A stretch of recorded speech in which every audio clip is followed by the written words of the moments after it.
وأشهد أن سيدنا ومولانا محمدا عبده ورسوله أما بعد فأعوذ بالله من الشيطان الرجيم بسم الله الرحمن الرحيم يا أيها الذين آمنوا اتقوا الله وكونوا مع الصادقين صدق الله المولانا العظيم وبلغنا رسوله النبي الأمين المتين الكريم ونحن على ذلك لمن الشاهدين والشاكرين والحمد لله رب العالمين۔ آئیے سب سے پہلے ہم اور آپ آقائے نامدار، مدینے کی تاجدار، دونوں عالم کے مالک و مختار، سید ابرار و اخیار، والی دو جہاں، دستگیر بے کساں، انیس بے کساں، چار اساز دردمنداں، جناب محمد الرسول اللہ ارواحنا فدا صلی اللہ تعالیٰ علیہ وسلم کی بارگاہ بے کس پناہ میں ایک مرتبہ جھوم کر درود پاک پڑھیں اور پڑھیں بآواز بلند اللہم صلی علی سیدنا و شفیعنا مولانا محمد کما تحب و ترضا بأن تصلی علیہ صلاة و سلام علیک یا سیدی یا رسول اللہ صلی اللہ تعالیٰ علیہ وسلم۔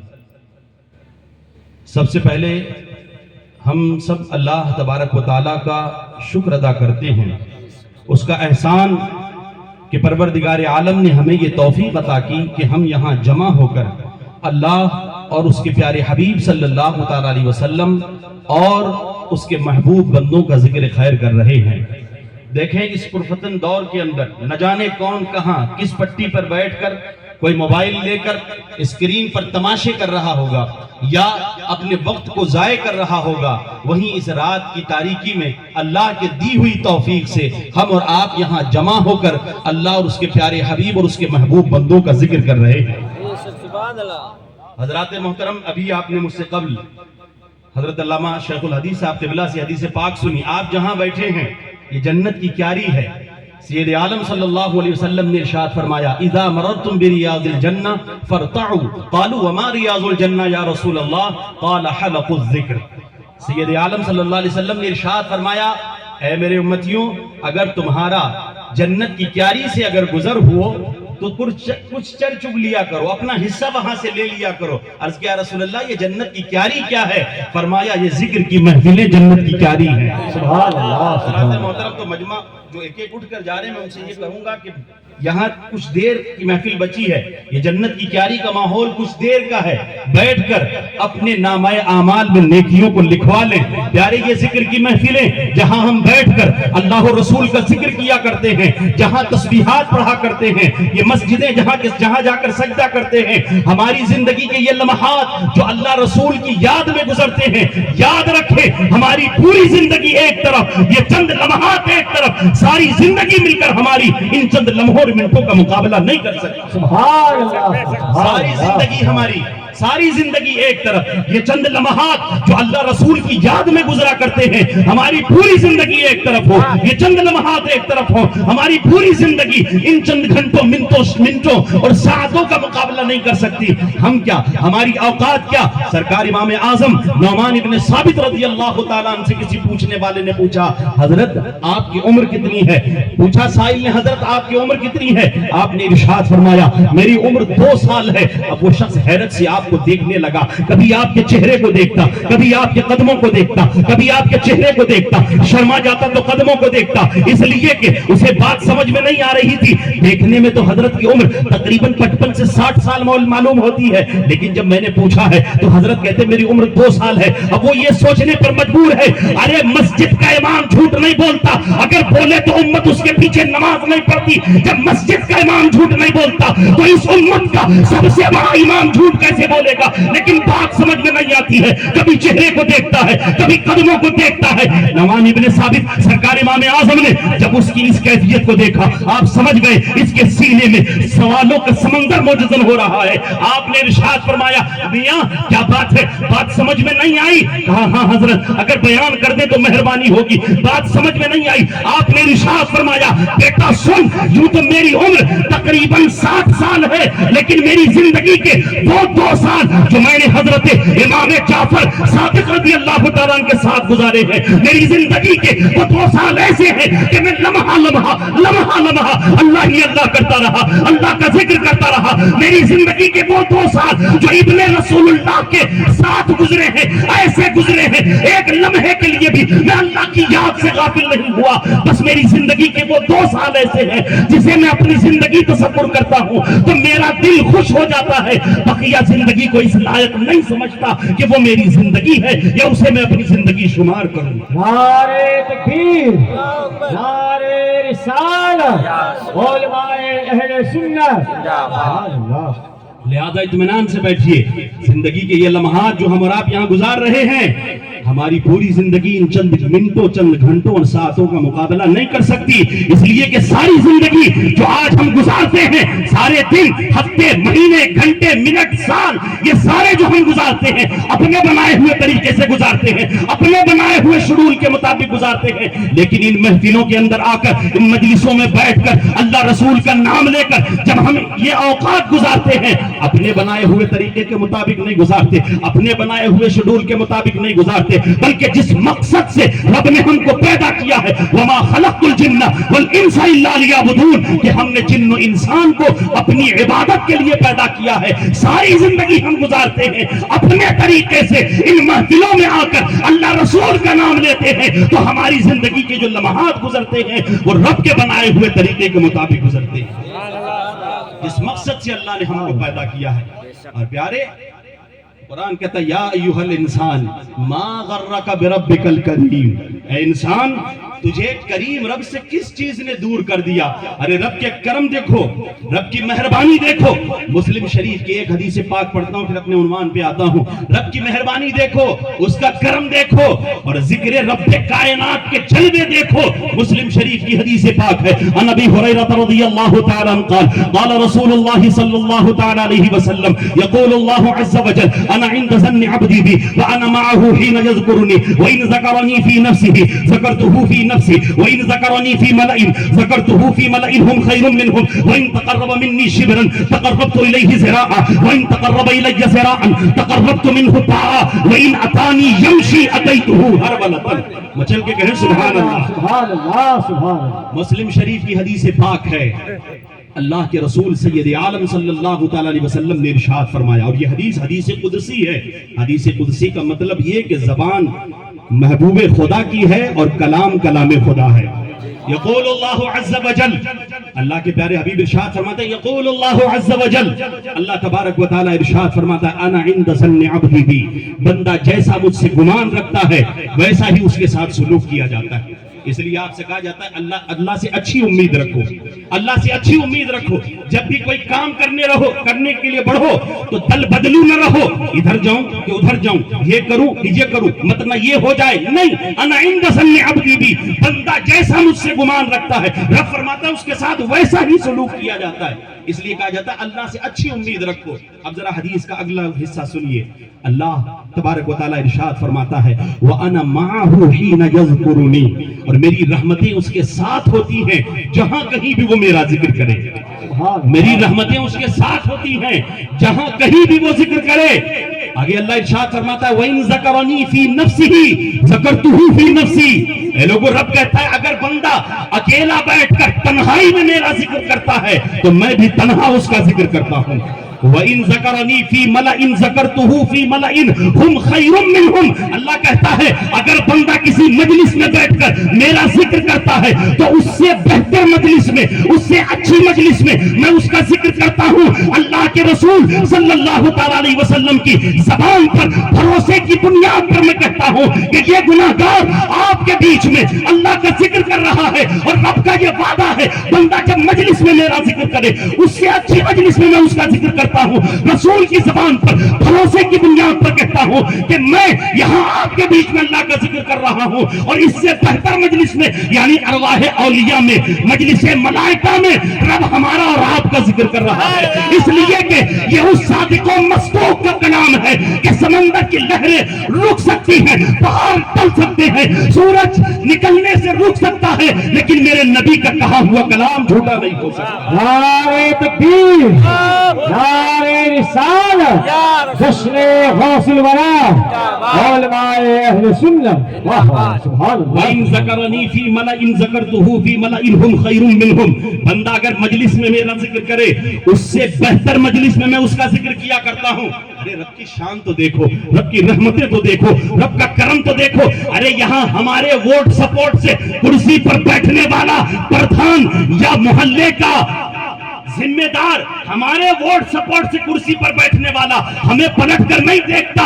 سڑکیں ٹوٹی ہیں، ٹوٹی رہے، نالیوں سے پانی بہ رہا ہے گندا، بہتا رہے، لیکن ہمارے ووٹ سپورٹ سے کرسی پر آنے والا ہمیں یاد نہیں کرتا، پلٹ کر ہماری طرف نہیں دیکھتا۔ ارے رب کی رحمتوں کے قربان جاؤ، جس نے ہمیں آنکھ عطا کی اس نے دیکھنے کے لیے روشنی رکھی، جس نے ہمیں عقل عطا کی تو اس میں حکمت رکھی، اس نے ہمیں ہاتھ عطا کیے پکڑنے کی طاقت رکھی، جس نے ہمیں قلب عطا کیا تو اس میں دھڑکن رکھی، جس نے ہمیں خون عطا کیا اس میں روانی رکھی، جس نے ہمیں عقل عطا کی اس میں سوچنے کی طاقت رکھی، جس نے ہمیں قدم عطا کیے چلنے کی طاقت رکھی۔ نت نئی نعمتیں جس پروردگار عالم نے ہم کو عطا کی ہے، جس ہمارا وجود اس کی قدرتوں کا محتاج ہے، لیکن پھر بھی شان دیکھو، کہتا ہے اے میرے بندے اگر تو میرا ذکر کرے گا میں تیرا ذکر کروں گا، اگر تو میرا چرچا کرے گا میں تیرا چرچا کروں گا۔ قرآن میں اللہ کہتا ہے فاذکرونی اذکرکم، اے میرے بندے تو مجھے یاد کرے گا میں تجھے یاد کروں گا۔ سبحان اللہ سبحان اللہ سبحان اللہ۔ نعرہ تکبیر، نعرہ رسالت، علماء اہل سنت، واہ واہ واہ سبحان اللہ۔ بہت پیارے یاد کرنے کا انداز یہ ہے وَإِن ذَكَرَنِي فِي نَفْسِهِ ذَكَرْتُهُ فِي نَفْسِي، اگر تو تنہا یاد کرے اللہ بھی تنہا یاد کرے گا۔ وَإِن ذَكَرَنِي فِي مَلَئٍ ذَكَرْتُهُ فی ملئن ہم خیر منہم، اگر تو مجلس میں یاد کرے اللہ اس سے بہتر مجلس میں تجھے یاد کرے گا۔ اب ذرا حدیث کا اگلا ٹکڑا سنیے، ایمان کو تازہ کیجئے، نماز پڑھیے، مسجدوں میں جا کر اپنی پیشانی کو سجائیے، اس لیے کہ اللہ کے رسول فرماتے ہیں، رب کہتا ہے وَإِن تَقَرَّبَ مِنِّي شِبْرًا تَقَرَّبْتُ إِلَيْهِ ذِرَاعًا، بندہ اگر ایک بالشت مجھ سے قریب ہوتا ہے میری رحمتیں اس سے ایک گز قریب ہوتی ہے۔ وَإِن تَقَرَّبَ إِلَيَّ ذِرَاعًا تَقَرَّبْتُ مِنْهُ بَاعًا، اگر بندہ مجھ سے ایک گز قریب ہوتا ہے میری رحمتیں اس سے ایک ہاتھ قریب ہوتی ہے۔ وَإِنْ عَطَانِي يَمْشِي أَتَيْتُهُ هَرْوَلَةً، اگر بندہ چل کر میری طرف آتا ہے میری رحمتیں دوڑ کے اس کا استقبال کرتی ہیں۔ سبحان اللہ سبحان اللہ سبحان اللہ، بہت خوب۔ تو یہ رب کی رحمتیں ہیں۔ یا ایھا الانسان ما غرک بربک الکریم، تجھے کس چیز نے کریم رب سے دور کر دیا؟ لہٰذا آپ جہاں بیٹھے یہ نہ سمجھے یار فلاں بڑا فائدے میں آیا ہی نہیں، ہم تو یہاں 12:30 بج گئے اب حضرت کرسی پر بیٹھے اب کیا ہوگا؟ نہیں، ایک ایک لمحہ جو آپ کا یہاں گزر رہا ہے عبادت میں گزر رہا ہے، اور ایسی عبادت میں کہ ساری زندگی ایک طرف اللہ رسول کی ذکر میں کی محفل میں بیٹھ کر اللہ و رسول کا نام لینا ایک طرف۔ حضرات محترم لہذا خوش قسمت ہیں ہم اور آپ، اللہ تبارک و تعالی ہمارا اور آپ کا یہاں آنا بیٹھنا سننا سنانا قبول فرمائے اور اس محفل پاک کو ہمارے لیے ذریعہ نجات بنائے۔ جن احباب نے کوششیں کر کے اتنی بہترین محفل کو سجایا، شہزادہ غوث اعظم کو بلایا، اللہ تبارک و تعالیٰ ان سب کو سلامت رکھے۔ میں اپنی گفتگو کا آغاز کرتا ہوں امام اہل سنت کے ان اشعار سے۔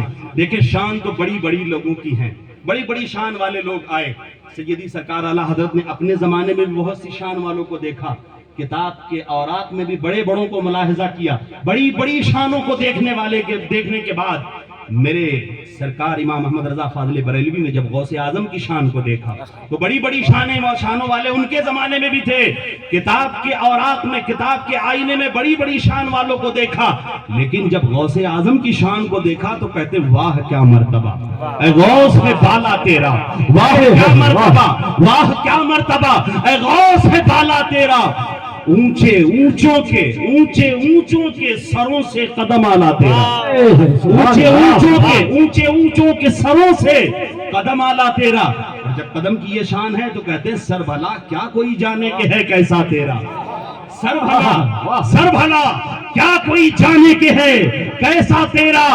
اولیاء ملتے ہیں آنکھیں وہ ہے تلوا تیرا، اولیاء ملتے ہیں آنکھیں وہ ہے تلوا تیرا۔ یہ مرتبہ کیوں نہ ہو، کہتے ہیں قسم دے دے کے کھلاتا ہے پلاتا ہے تجھے، پیارا اللہ تیرا چاہنے والا تیرا، پیارا اللہ تیرا چاہنے والا تیرا، اور کیا دبے جس پہ حمایت کا ہو پنجہ تیرا، کیا دبے جس پہ حمایت کا ہو پنجہ تیرا، ارے شیر کو خطرے میں لاتا نہیں کتا تیرا۔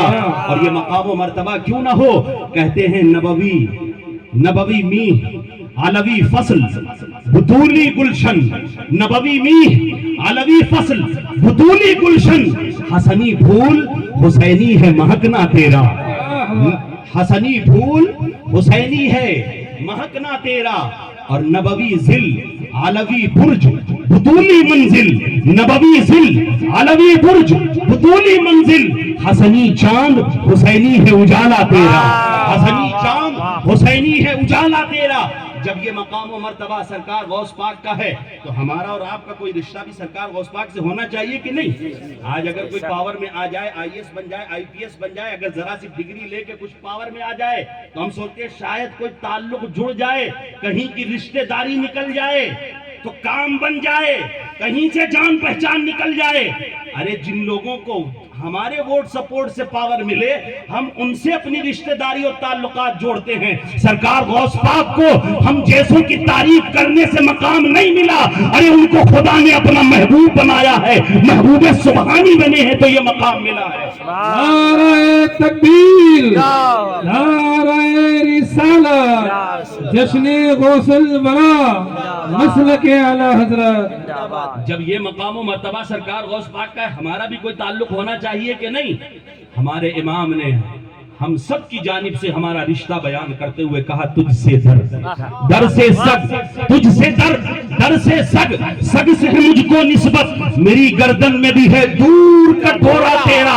اس کے بعد میرے امام کہتے ہیں اس نسبت کو دور کی ہونے کی وجہ سے کمزور مت سمجھنا، دور کی ہونے کے باوجود بھی پاورفل اتنی ہے۔ میرے امام کہتے ہیں اس نشانی کے جو سگ ہیں نہیں مارے جاتے، اس نشانی کے جو سگ ہیں نہیں مارے جاتے، حشر تک میرے گلے میں رہے پٹا تیرا، سبحان اللہ، حشر تک میرے گلے میں رہے پٹا تیرا۔ اور آج لوگ ہمیں کہتے ہیں، چڑھاتے ہوئے کہتے ہیں یہ نیاز کرنے والے ہیں، یہ صرف تپیلے کھلانے والے، یہ صرف بریانی لٹانے والے۔ میں کہتا ہوں پیارے اس کی مذاق نہ بناؤ، یہ بریانی کھلانا ہر ایک کے بس کی بات نہیں ہے، اس لیے کہ میرے آقا صلی اللہ علیہ وسلم سے جب پوچھنے والے نے پوچھا یا رسول اللہ ای الاعمال افضل، سرکار سب سے اچھا کام کون سا ہے؟ میرے آقا ارشاد فرماتے ہیں اطعام الطعام، لوگوں کو کھانا کھلانا سب سے اچھا کام ہے۔ سبحان اللہ، سبحان اللہ، لوگوں کو کھانا کھلانا سب سے اچھا کام ہے۔ آج لوگ ہم پر مذاق بناتے ہوئے، ہم پر طنز کستے ہوئے کہتے ہیں یہ بریانی کھلانے والے، یہ تپیلے والے یہ کیا کریں گے؟ ہم کہتے ہیں تو ہمارے اعمال کو نہ دیکھو، ہمارے ہاتھ میں جو غوث کی نسبت ہے ذرا اس کو دیکھو، اس کی برکتیں دیکھو۔ میرے امام کہتے ہیں یہ دنیا کچھ بھی کہتی رہے، میرے امام کہتے ہیں چور سہی، بد سہی، مجرموں ناکارہ سہی، چور سہی، بد سہی، مجرموں ناکارہ سہی، اے وہ کیسا ہی سہی ہے تو کریمہ تیرا، اے وہ کیسا ہی سہی، اے وہ کیسا ہی سہی ہے تو کریمہ تیرا۔ آگے کہتے ہیں رضا یوں نہ بلک تو نہیں جیت تو نہ ہو، اے رضا یوں نہ بلک تو نہیں جیت تو نہ ہو، ارے تو اچھا نہیں تو کیا ہوا؟ اے رضا یوں نہ بلک تو نہیں جیت تو نہ ہو، ارے سیدے جیدے ہر دہر ہے مولا، سبحان اللہ، سیدے جیدے ہر دہر ہے مولا تیرا۔ واہ کیا مرتبہ اے غوث ہے بالا تیرا، اونچے اونچوں کے سروں سے قدم آلا تیرا۔ حضرات محترم بڑی تیزی سے، اس لیے کہ وقت بہت تیز جا رہا ہے اور بہت تاخیر ہو چکی ہے۔ اللہ تبارک و تعالیٰ قرآن پاک میں ارشاد فرماتا ہے یا ایھا الذین آمنوا اتقوا اللہ وکونوا مع الصادقین، اے ایمان والو اللہ سے ڈرو اور سچوں کے ساتھ ہو جاؤ۔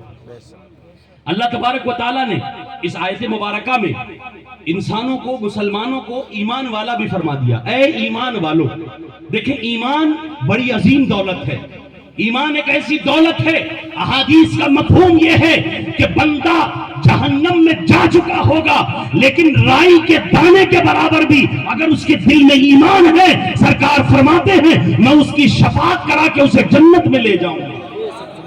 ایمان اتنی عظیم شے ہے پیارے، جہنم میں پہنچا ہوا انسان اگر رائی کے دانے کے برابر بھی، ذرہ برابر بھی ایمان اپنے دل میں رکھتا ہوگا تو ایمان کی برکت یہ ہے کہ اللہ کے پیارے حبیب صلی اللہ علیہ وسلم اسے بخشوا کر جنت میں لے جائیں گے۔ یہ ایمان ہے۔ لہذا ایمان کوئی سستی شے نہیں کہ آپ کسی بھی پارٹی میں گئے، ایک چائے پیا اور اس اپنے ایمان کو بیچ دیا، نہیں، ایمان بڑی قیمتی شے ہے۔ تو اللہ تبارک و تعالیٰ نے اس آیت مبارکہ میں ایمان والا فرمایا، اے ایمان والو، اس کے بعد فرمایا اتقوا اللہ، اللہ سے ڈرو، تقوی اختیار کرو، اللہ سے ڈرو۔ کیا مطلب؟ نماز پڑھو، اللہ سے ڈرو۔ کیا مطلب؟ زکوٰۃ دو، اللہ سے ڈرو۔ روزہ رکھو، اللہ سے ڈرو۔ اگر استطاعت ہے تو حج کرو، اللہ سے ڈرو۔ گناہوں سے پرہیز کرو، اللہ سے ڈرو۔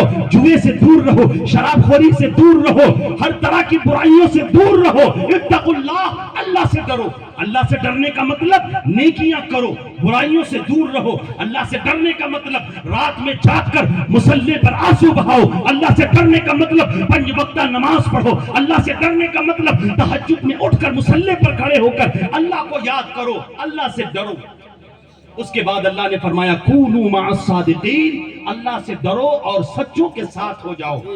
ہم نے کہا اے پروردگار، جب تو نے ایمان والا بھی فرما دیا، ایمان والا بھی کہہ دیا، اور اس کے بعد صاحب تقوی ہونے کا حکم بھی دے دیا، تو تقوی والا ہونے کی وجہ سے، متقی ہونے کی وجہ سے، تجھ سے ڈرنے کی وجہ سے، نمازیں تو یہ خود پڑھ رہا ہے، روزے تو یہ خود رکھ رہا ہے، حج تو اس نے بھی کر لیا، عبادت یہ کر رہا ہے، طرح طرح کی نیکیاں یہ کر رہا ہے، سارے گناہوں سے یہ بچ رہا ہے، اے اللہ راتوں کو مصلی پر جاگ کر آنسو یہ بہا رہا ہے، ایمان والا بھی تو نے کہہ دیا، صاحب تقوی ہونے کی وجہ سے تسبیح اس کے ہاتھ میں ہے، مصلی اس کے بغل میں ہے، پھر اس کو کیوں کہا جا رہا ہے اے ایمان لانے والے، اے تقوی اختیار کرنے والے، کونوا مع الصادقین، سچے کے ساتھ ہو جا۔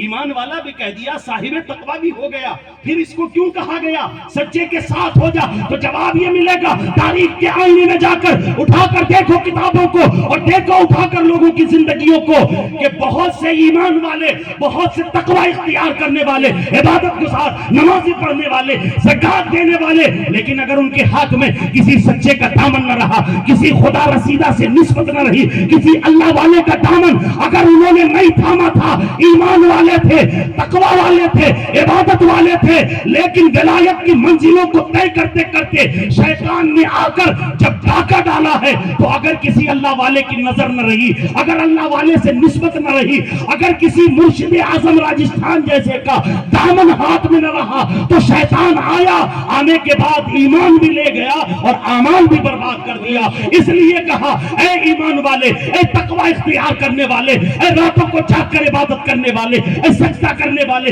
نمازوں سے، سجدوں سے اپنی پیشانی کو سجانے والے، اگر ایمان بچانا چاہتا ہے، اگر اپنے تقوی کی عبادت بچانا چاہتا ہے، تو کسی اللہ والے کے ساتھ ہو جا، کسی خدا رسیدہ کے دامن کو پکڑ لے، تیرا ایمان بھی بچ جائے گا، تیرے اعمال کی حفاظت بھی ہو جائے گا۔ سبحان اللہ، نعرہ تکبیر، نعرہ رسالت، فیضان اولیاء، فیضان قطب عالم، نعرہ تکبیر، نعرہ رسالت، سبحان اللہ، سبحان اللہ، زندہ باد اللہ زندہ۔ تبارک و تعالیٰ نے فرمایا اے ایمان والے، اے تقوی اختیار کرنے والے، اگر اپنے ایمان اور عبادت کی حفاظت چاہتا ہے تو کسی اللہ والے کا دامن تھام لے۔ علماء کرام یہاں بیٹھے ہوئے، بہت مشہور روایت ہے، میں وقت گزارنے کے لیے نہیں، صرف دلیل دے کر، شارٹ میں دلیل دے کر آگے گزر جاؤں تاکہ بات بہترین طریقے سے ذہن میں اتر جائے۔ حضرت امام فخر الدین رازی رحمت اللہ تعالیٰ علیہ 360 دلیلیں دیا کرتے تھے کہ خدا ایک ہے۔ کتنی دلیلیں؟ 360 دلیلیں دیتے تھے خدا ایک ہے، لیکن جب جان نکلنے لگی، روح نکلنے کا وقت قریب آیا، اس دنیا سے جانے لگے، شیطان آ گیا۔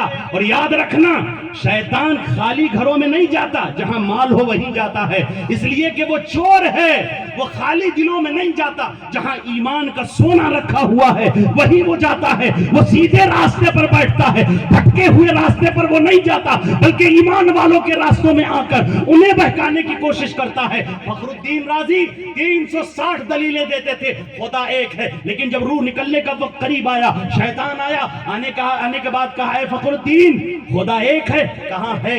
کہا دلیل، انہوں نے دلیل پیش کی. اب یہ فرشتوں کا استاذ رہ چکا، استاذ الملائکہ، شیطان نے اس دلیل کو رد کر دیا. انہوں نے دوسری دلیل دی، رد کر دیا. امام فخر الدین رازی کی 360 دلیلوں کو اس نے رد کر دیا. اب پریشانی کا عالم ہے، اب پریشانی ہے، گھبراہٹ ہے، روح نکلنے والی ہے. شیطان ایمان کو لوٹ کے لے جانا چاہتا ہے، لیکن وہ ایسے ہی خالی نہیں تھے، بلکہ اللہ والے کا دامن ہاتھ میں تھا، سچے کا دامن ہاتھ میں تھا، خدا رسیدہ سے نسبت تھی. تو آپ کے پیر و مرشد نجم الدین کبرا دور بیٹھ کر وضو بنا رہے تھے، ایک روایت کے مطابق لوٹا پھینک کر، دوسرے میں وضو کا پانی پھینک کر ارشاد فرمایا، اے فخر الدین کیوں نہیں کہتے تھے مجھے خدا کو ایک ماننے کے لیے کسی دلیل کی ضرورت نہیں ہے، میں بغیر دلیل کے خدا کو ایک مانتا ہوں. سبحان اللہ سبحان اللہ، زندہ باد زندہ. میں بغیر دلیل کے خدا کو ایک مانتا ہوں. ہندوستان میں رہنے والی خواجہ کی پرجا نے جب دیکھا کہ فخر الدین نے تو اپنا ایمان نجم الدین کبرا کے ذریعے بچا لیا، ہندوستان کا مسلمان پکار اٹھا، اے خواجہ ہم آپ کے در کے بھکاری، اے خواجہ ہم آپ کے در کے گدا، اے خواجہ ہم آپ کے در کے نوکر، اے خواجہ ہم کہاں جائیں، ہم نجم الدین کہاں سے لائیں؟ سرکار ہم تک اسلام پہنچانا آپ کا کام تھا، ہمارا ایمان بچانا آپ کا کام ہے. اسی لیے ایک سید زادے نے کہا مکر شیطان سے مریدوں کو بچا لیتے ہو، مکر شیطان سے مریدوں کو بچا لیتے ہو، اس لیے پیر تمہیں اپنا بنایا خواجہ، تیرے پائے کا کوئی ہم نے نہ پایا خواجہ، ہم زمین والوں پہ اللہ کا سایہ خواجہ. سبحان اللہ سبحان اللہ. مکر شیطان سے مریدوں کو بچا لیتے ہو، اس لیے پیر تمہیں اپنا بنایا خواجہ، تیرے پائے کا کوئی ہم نے نہ پایا خواجہ، ہم زمین والوں پہ اللہ کا سایہ خواجہ. اور ہم تو سرکار غوث پاک کی نسبت رکھنے والے ہیں، سرکار غوث پاک کا ذکر کر رہے ہو، سرکار غوث اعظم رضی اللہ تعالیٰ عنہ کی شان دیکھو. میرے امام کہتے ہیں غوث پاک کی نسبت اپنے ہاتھ میں رکھو، دل میں غوث پاک کی محبت رکھو، شیطان ایمان لوٹنا تو دور کی بات ہے، آپ کے پاس بھٹک بھی نہیں پائے گا. میرے امام کہتے ہیں دل پہ کندہ ہو تیرا نام کہ وہ دشت رجیم، دل پہ کندہ ہو تیرا نام کہ وہ دشت رجیم، الٹے ہی پاؤں پھرے دیکھ کے توڑا تیرا. سبحان اللہ سبحان اللہ. یہ سرکار غوث پاک رضی اللہ تعالیٰ عنہ کی نسبت ہے. کہتے ہیں دل پہ کندہ ہو تیرا نام، دل پہ اگر آپ کا نام موجود ہے، کہتے ہیں دل پہ کندہ ہو تیرا نام کہ وہ دشت رجیم، الٹے ہی پاؤں پھرے دیکھ کے توڑا تیرا. یہ غوث پاک کے سلسلے کی برکت ہے. تبھی تو کہنے والے نے کہا جس کو دامن غوث الورا مل گیا اس کو فردوس کا راستہ مل گیا. پھر کسی سلسلے کی نہ حاجت رہی جب بڑے پیر سے سلسلہ مل گیا.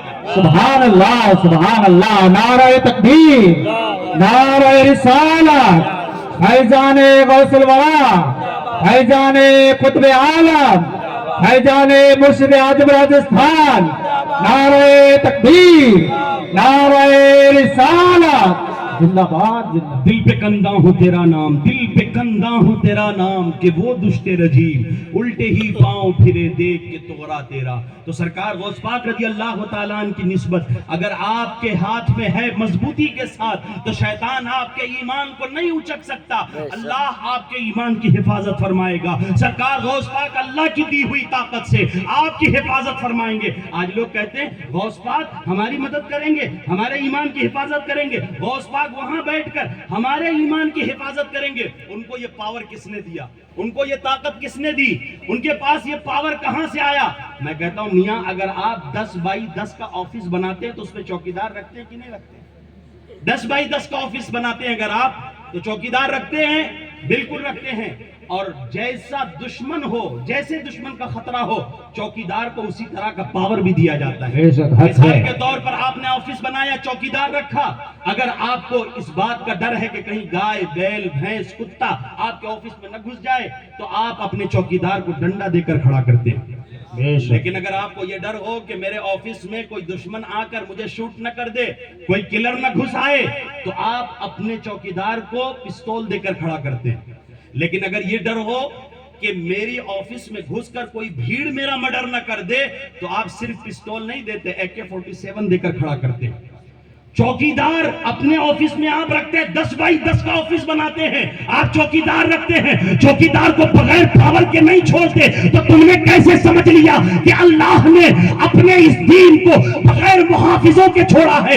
اللہ نے اس دین کی حفاظت کے لیے، اس دین کو بچانے کے لیے محافظ رکھے ہیں، چوکیدار رکھے ہیں۔ ایک محافظ کا نام محی الدین ہے تو دوسرے بچانے والے کا نام معین الدین ہے۔ نعرہ تکبیر، نعرہ رسالت، ہند کے راجہ محمودی فیض، سبحان اللہ۔ حضرات محترم، اللہ تبارک و تعالیٰ نے اس دین کو بغیر محافظوں کے نہیں چھوڑا اور محافظوں کو بغیر پاور کے نہیں چھوڑا، اس لیے کہ یہ دنیا ہمیشہ سے شکتی کی بھکتی کرنے کی عادت آتی رہی ہے۔ آپ اٹھا کر دیکھیں، حضرت آدم کی صفوت دیکھیں، حضرت نوح کی رقت دیکھیں، حضرت ابراہیم کی خلت دیکھیں، حضرت اسماعیل کا ذبح و ایثار دیکھیں، حضرت موسیٰ کا جمال دیکھیں، حضرت موسیٰ کا جلال دیکھیں، حضرت عیسیٰ کا جمال دیکھیں، یحییٰ کی معصومیت دیکھیں، زکریا کی شہادت دیکھیں، سلیمان کی شوکت دیکھیں، داؤد کی شجاعت دیکھیں۔ اٹھا کر انبیاء کرام کی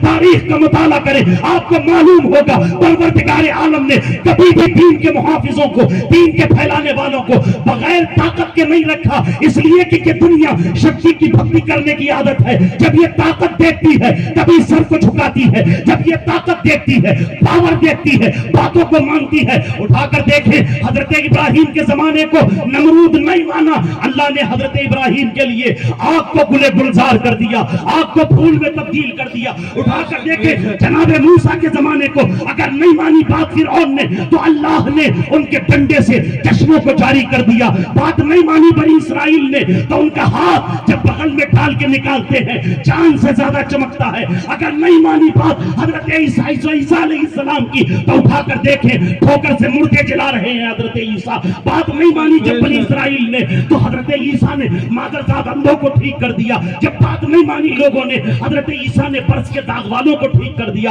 ارے ہاں بات جب نہیں مانی لوگوں نے مصطفیٰ جان رحمت نے مٹھی میں کنکریٹ کو کلمہ پڑھا دیا۔ جب بات نہیں مانی لوگوں نے اللہ کے رسول نے چاند کے 2 ٹکڑے کر دیے۔ جب بات نہیں مانی لوگوں نے تو درختوں کو بلا لیا۔ جب بات نہیں مانی لوگوں نے تو سورج کو پلٹا دیا۔ جب بات نہیں مانی لوگوں نے معجزات کر کے دکھائے، انگلیوں سے پانی کو جاری کر کے دکھایا۔ نت نئے معجزات اللہ کے رسول نے دکھائے اور اس کے بعد میرے آقا نے ارشاد فرمایا، اے لوگو لا نبی بعدی، اب میرے بعد کوئی نبی نہیں آئے گا۔ ہم نے ہاتھ جوڑ کر پوچھا، یا رسول اللہ اب نبی کوئی نہیں آئے گا، انسانی سماج تو قیامت تک برپا رہے گا، لوگ رہیں گے، کبھی نمرود اٹھے گا، کبھی فرعون کی فرعونیت اٹھے گی، ہر زمانے میں ابو جہلی تیور لے کر لوگ کھڑے ہوں گے۔ مجھے بتائیے کہ کون ہوگا جو ان کا تدارک کرے گا؟ کون ہوگا جو فرعونیت کے سر کو کچلے گا؟ کون ہوگا جو نمرود کی نمرودیت سے لڑے گا؟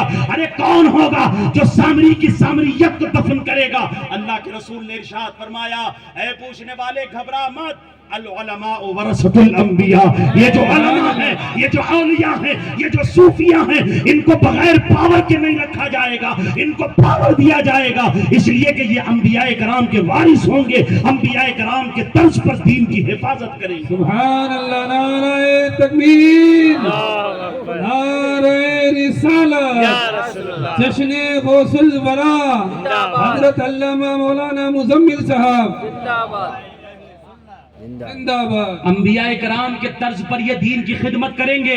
میں کہتا ہوں جو لوگ اولیاء کرام کے تصرفات کا انکار کرتے ہیں، ان کی کرامتوں اور ان کے پاور اور طاقت کا انکار کرتے ہیں، گویا کہ وہ اولیاء کرام کے کام کا بھی انکار کرتے ہیں۔ لیکن یاد رکھنا قیامت تو آ سکتی ہے لیکن کوئی بندہ اولیاء کرام کے کام کا انکار نہیں کر سکتا۔ جب ان کے کام کا انکار نہیں ہو سکتا تو ان کے پاور کا بھی انکار نہیں ہو سکتا۔ ان کے کام کا انکار اس لیے نہیں کیا جا سکتا کہ 40 دن کے لیے حضرت موسیٰ علیہ السلام کوہ طور پر گئے تھے خدا سے کلام کرنے کے لیے۔ 40 دن نبی اپنی امت میں نہ رہے تو امت بچڑے کی پجاری بن گئی۔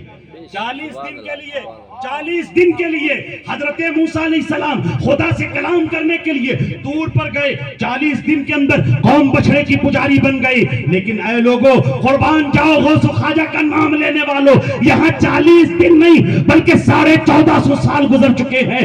امت آج بھی اولیاء کرام کے فیضان سے، غوث اعظم کی کرامت سے، خواجہ اجمیری کی ہمت سے آج بھی یہ امت خدا کو ایک مانتی ہے اور محمد الرسول اللہ کو آخری نبی مانتی ہے. سبحان اللہ، نعرہ تکبیر، نعرہ رسالت، علماء اہل سنت، اللہ سبحان.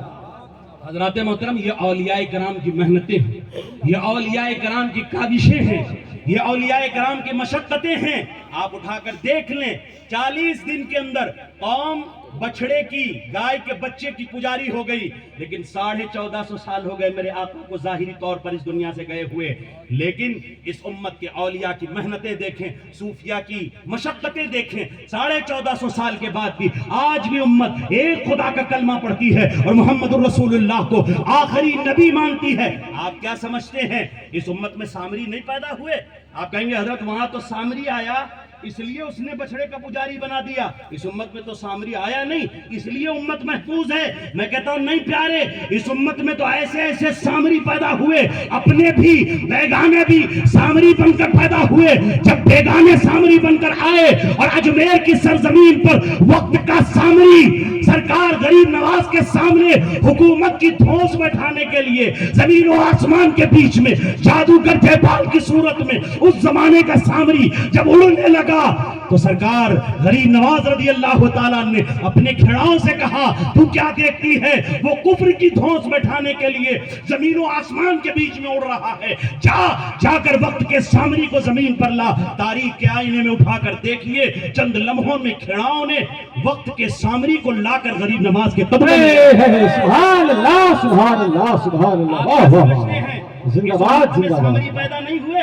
اس امت میں سامریوں کا راج اس طرح رہا ہے کہ اپنے ہی گھر میں پیدا ہونے والا ایک سامری جسے دنیا اکبر بادشاہ کے نام سے جانتی ہے، جب اس نے دین الہی چلانے کی کوشش کی اور گھر کا سامری بن کر لوگوں کو گمراہ کرنے کی کوشش کی ہے تو مجدد الفسانی شیخ سرہندی رضی اللہ عنہ کھڑے ہوتے ہیں اور وقت کے سامری کو، وقت کے سامری کے پھیلائی ہوئی گمراہی کو اسی کے زمانے میں، اسی کے بیٹے جہانگیر کے زمانے میں اس کو اور اس کی سامریت کو دفن کر ڈالتے ہیں. واہ واہ، نعرہ تکبیر، نعرہ رسالت، فیضان مجدد ہزارہ دو.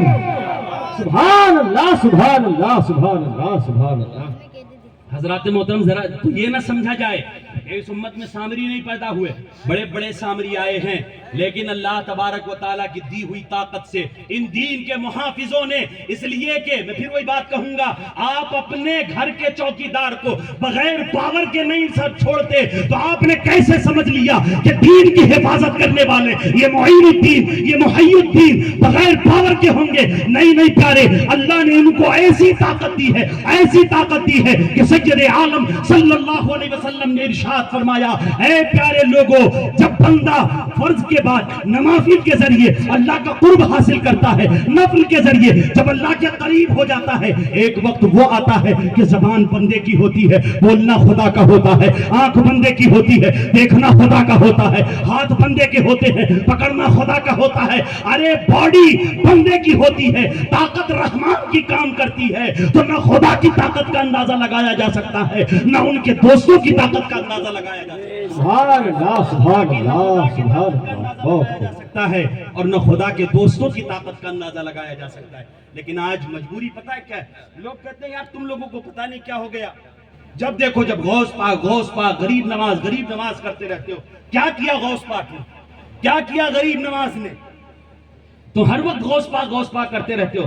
میں کہتا ہوں ہم غوث پاک کے قربان کیوں نہ جائیں پیارے، ہم غوث پاک کا نام کیوں نہ لیں، کیوں نہ ان کے قدموں پہ قربان جائیں.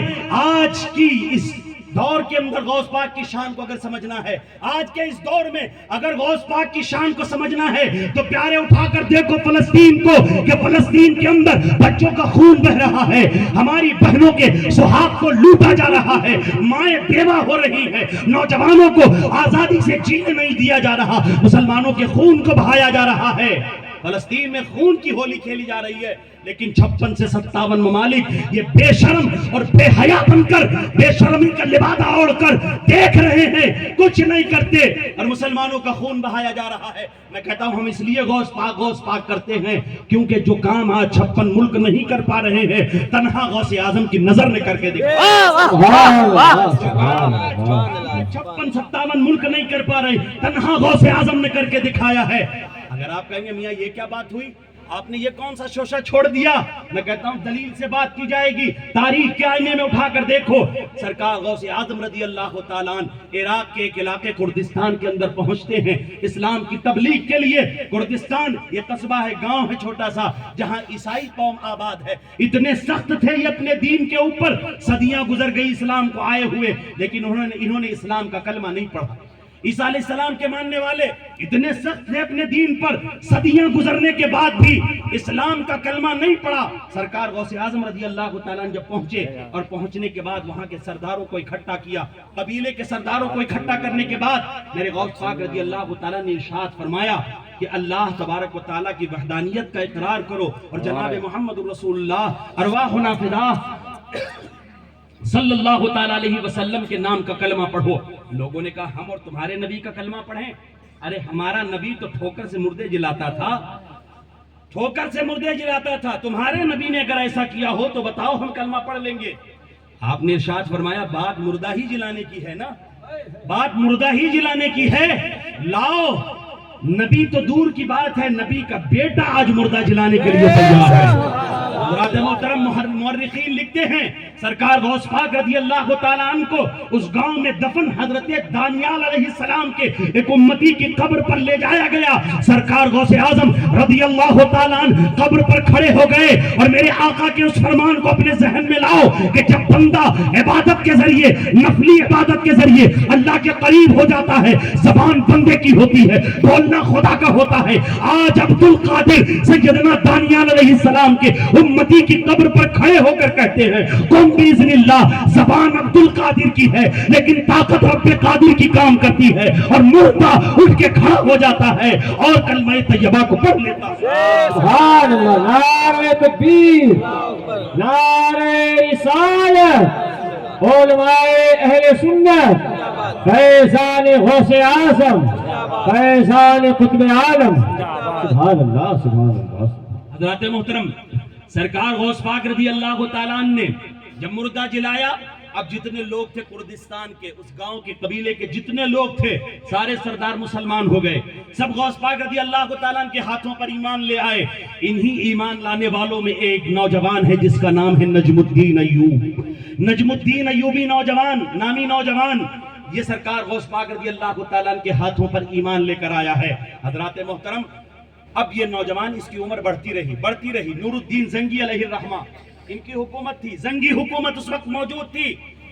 اس نجم الدین ایوب کو فوج کا سپہ سالار متعین کر دیا گیا، اور عمر بڑھتی رہی تو اسے تکریت کے علاقے کا گورنر متعین کر دیا گیا، اور عمر بڑھ رہی ہے، گورنر بن گیا ہے۔ لیکن نجم الدین ایوب اب شادی نہیں کر رہے ہیں۔ ایک دن ان کے بھائی اسد الدین آنے کے بعد کا بھائی نجم الدین شادی کیوں نہیں کرتے، شادی کر لیجئے، شادی کر لو۔ حضرات محترم نجم الدین نے کہا شادی تو میں کر لوں لیکن میرے مطلب کی اور میرے پسند کی لڑکی مجھے نہیں مل رہی ہے۔ کہا تمہیں تمہارے پسند کی لڑکی نہیں ملتی؟ ارے گورنر ہو، تم کہو تو بادشاہ کی شہزادی سے تمہارا رشتہ کروا دیا جائے۔ نجم الدین ایوب نے کہا نہیں، بادشاہ کی شہزادی میرے لائق نہیں ہے۔ تو اسد الدین نے کہا پھر وزیر کی بیٹی سے تمہارا رشتہ کروا دیتے ہیں۔ کہا نہیں، وزیر کی شہزادی بھی میرے لائق نہیں ہے۔ تو بھائی نے تھوڑا مسکرا کر طنزیہ مسکراہٹ کے ساتھ طنزیہ لہجے میں کہا بھائی نہ بادشاہ کی بیٹی تمہارے لائق ہے، نہ وزیر کی بیٹی کو اپنے لائق سمجھتے ہو، ارے میاں تم چاہتے کیا ہو؟ نجم الدین ایوب نے کہا میں چاہتا یہ ہوں کہ اللہ مجھے ایک ایسی بیوی عطا کرے جو میرا ہاتھ پکڑ کے مجھے جنت کے اندر پہنچا دے، اور اللہ میری اس بیوی کے ذریعے مجھے ایک ایسا بیٹا دے جو 90 سال سے غلامی کر رہے بیت المقدس کو آزاد کرنے والا ہو، بیت المقدس کو آزاد کرنے والا بیٹا مجھے جس بیوی سے پیدا ہو ویسی بیوی مجھے چاہیے۔ اتنا سننا تھا کہ اسد الدین نے پھر مسکرا کر کہا بھائی پھر مل گئی تمہیں تمہاری بیوی، ہو گئی تمہاری شادی۔ نجم الدین ایوب نے کہا اگر دل میں ارمان سچے ہوں تو اللہ پورا کرتا ہے ارمان کو، میرا ارمان ہے خدا میری اس امید کو پورا کرے گا۔ حضرات محترم اب یہ وقت گزر رہا ہے، نجم الدین ایک مرتبہ تکریت کی جامع مسجد کے اندر امام صاحب کے ساتھ شیخ صاحب کے ساتھ بیٹھے ہوئے ہیں، بات ہو رہی ہے، اتنے میں ایک نوجوان لڑکی آئی ہے، پردے میں ہے، برقع پہنے ہوئے، حجاب اسلامی میں ملبوس ہے۔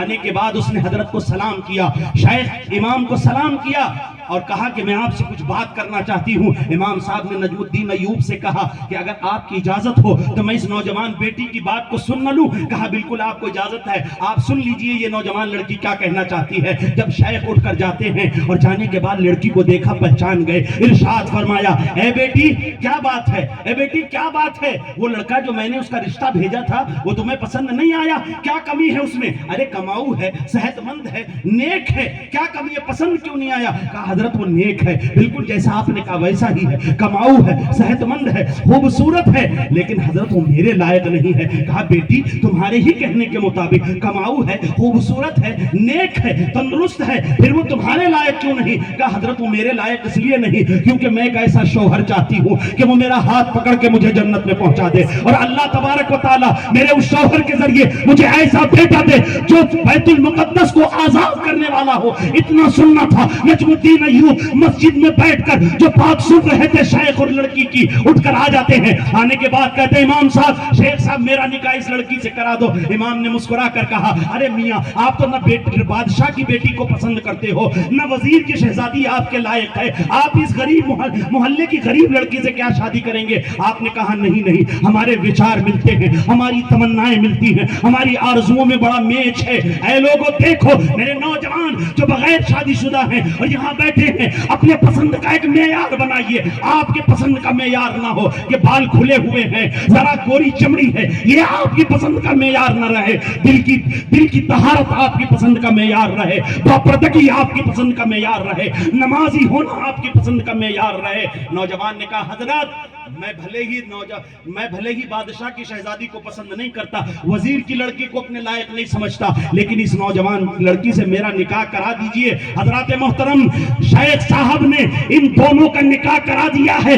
آرزویں اور تمنائیں جب ملتی ہیں اور جب یہ حسین جوڑا آپس میں ملتا ہے تو اسی گلشن میں جو پھول کھلتا ہے، غوث اعظم کے ہاتھ پر ایمان لانے والے نجم الدین ایوب کے گھر میں جو گلاب کھلتا ہے، اسے دنیا سلطان صلاح الدین ایوبی کے نام سے نعرہ تکبیر، نعرہ رسالت، فاتح فلسطین، فاتح بیت الاقصی، سبحان اللہ، فاتح بیت المقدس سلطان صلاح الدین ایوبی کے نام سے اس بچے کو یاد کیا جاتا ہے۔ پیارے یہ دین ہے سرکار غوث اعظم رضی اللہ تعالیٰ عنہ کے در کی، یہ فیضان ہے سرکار غوث اعظم کا۔ پیارے 10 سال کی عمر جب سلطان صلاح الدین ایوبی کی ہوئی، میرے غوث پاک کی بارگاہ میں جب ان کو لایا گیا، سرکار غوث پاک نے جب ایوبی کی پیشانی کو پڑھا ہے، ہاتھ رکھا پیشانی پر اور ارشاد فرمایا اے لوگوں گواہ رہنا، یہ بچہ کوئی عام بچہ نہیں ہے بلکہ یہ اپنے وقت کا عظیم فاتح اور سلطان ہے۔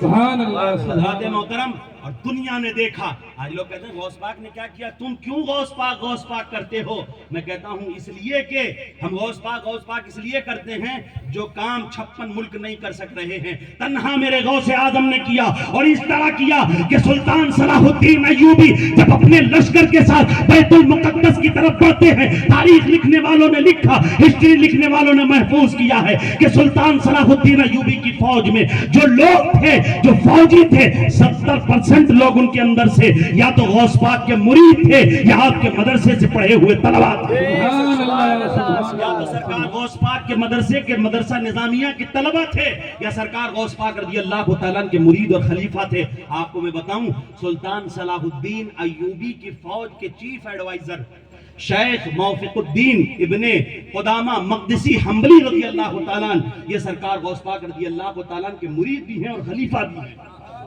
حضرات محترم 90 سال ہو چکے تھے بیت المقدس کو غلامی میں زندگی گزارتے ہوئے، اہل بیت المقدس غلامی کی زندگی گزار رہے تھے 90 سال سے، لیکن غوث پاک کی دعاؤں کی برکتیں لے کر جب سلطان صلاح الدین ایوبی بڑھتے ہیں بیت المقدس کی طرف تو 8 دن 1 ہفتے تقریباً جنگ چلتی رہی، خون بہتا رہا۔ وہ عیسائی جنہوں نے مسلمانوں کے خون کو اس طرح بہا کر قبضہ کیا تھا بیت المقدس پر کہ آج غیر بھی اس لمحات کو لکھنے میں شرمسار ہو جاتا ہے اور کہتا ہے کہ نہتوں پر ظلم کیا گیا بیت المقدس میں۔ انداز یہ تھا پیارے خون بہانے کا کہ جب سرکار عمر فاروق رضی اللہ تعالیٰ نے بیت المقدس کو آزاد کروایا اور 2 رکعت نماز جہاں پڑھی تھی، لوگوں نے مسجد عمر کو تعمیر کیا تھا۔ جب عیسائیوں نے حملہ کیا بیت المقدس پر، قبضہ کرنا چاہا، اس قدر خون بہایا گیا کہ مسجد عمر کے اندر ایسا خون بہا کہ گھوڑوں کی ٹانپیں خون کے اندر ڈوب جاتی ہیں۔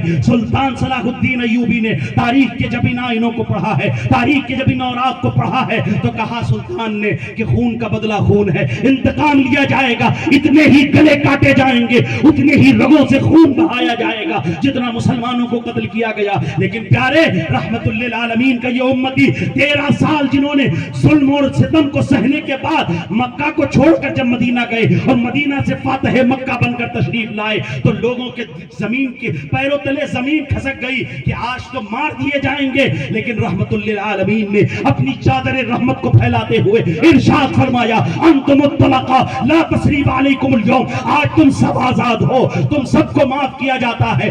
ایسے رحیم نبی کا ایسا امتی سلطان صلاح الدین ایوبی 8 دن جنگ کے بعد جب عیسائیوں نے بیت المقدس کی چابیاں قدموں میں رکھنے کے بعد کہا اے سلطان ہماری جانوں کو معاف کر دے، ہم تیرا مقابلہ نہیں کر سکتے، ہماری جانوں کو بخش دے، لے یہ چابیاں ہیں، ہم القدس بھی تمہیں دیتے ہیں، مسجد اقصی بھی تمہارے حوالے کرتے ہیں۔ نعرہ تکبیر، نعرہ رسالت، حضرت صلاح الدین ایوبی۔ حضرات محترم، آج لوگ کہتے ہیں غوث پاک نے کیا کیا، یہ اولیاء کرام نے کیا کیا۔ آپ اولیاء کرام کے نعرے لگاتے ہو، میں کہتا ہوں پیارے اولیاء کرام نے اگر کچھ نہ کیا ہوتا تو آج تیرے چٹیاں لٹک رہی ہوتی۔ اولیاء کرام نے اگر کچھ نہ کیا ہوتا تو جنیو پہن کر گھوم رہے ہوتے، اولیاء کرام نے نہ کیا ہوتا کچھ تو ٹیکا لگا کر گھومتے۔ یہ غوث اعظم، غریب نواز، اولیاء کرام، صوفیاء ملت کی محنتوں کا نتیجہ ہے کہ اسلام ہمارے ہاتھ میں ہے اور پیغمبر اسلام کی غلامی ہمارے ہاتھ میں ہے۔ یہ اولیاء کرام کی محنتیں پیارے، انہی کی شفقتیں، انہی کی مشقتیں ہیں۔ اسی ہندوستان کا واقعہ میں آپ کو بتاؤں، لوگ کہتے ہیں اولیاء کرام نے کیا کیا، یہی تراوڑی کا میدان ہے، جنگ ترائن یہاں پر ہوئی تو شہاب الدین غوری آیا، آنے کے بعد پرتھوی راج سے ہار کے یہاں سے گیا۔ پہلی جنگ ترائن کا نقشہ اٹھا کر دیکھیں آپ، آیا یہاں سے ہار کے گیا اور جب اپنے وطن میں پہنچا جان بچا کر بھاگا تو خون بہہ رہا ہے، پٹیاں نہیں کھلی ہیں، زخمی ہے، ابھی وہ اپنے ملک کے اندر پہنچا ہے۔ اور ادھر ماجرا کیا ہوا ہندوستان میں کہ پرتھوی راج شہاب الدین غوری کو، سلطان شہاب الدین غوری کو ہرانے کے بعد کچھ زیادہ ہی ہوا میں اڑنے لگا، اپنے کچھ لوگوں کو غریب نواز کی بارگاہ میں بھیجا اور بھیجنے کے بعد کہا جاؤ جا کر اس فقیر سے کہہ دینا اٹھائے اپنا چولہا اور ہٹائے اپنا تپیلا برتن، لے جائے اپنے یہاں سے سارے لوگوں کو، یہاں اس نے پھوکٹ کا کھلا کھلا کے میری پرجا کی عادت کو خراب کر دیا ہے۔ آئے لوگ بادشاہ کے اور غریب نواز سے کہا ہٹاؤ اپنا چولہا اور برتن، یہ ڈیگیں ہٹائیے، پھوکٹ کا کھلا کھلا کے آپ نے پرجا کی عادت خراب کر دی ہے۔